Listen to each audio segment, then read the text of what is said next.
Assalamualaikum. Salam Ramadan semua. Selamat datang ke rancangan Ramadan Ceria bersama kami.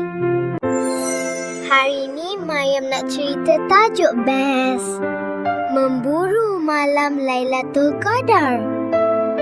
Korang perasan tak?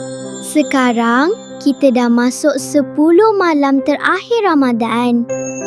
Kalau macam game, ni dah kira stage boss fight tau.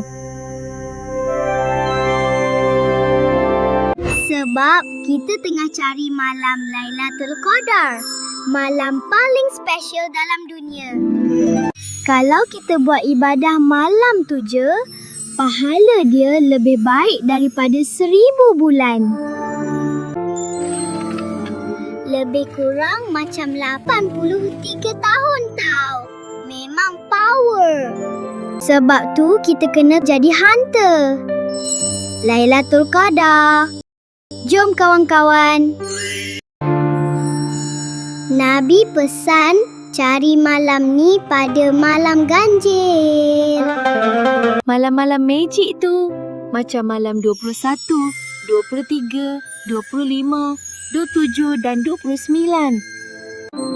Tapi jangan pula malam lain kita tidur je. Kita kena usaha setiap malam. Kurangkan main phone. Cuba tukar sikit masa tu baca Al-Quran.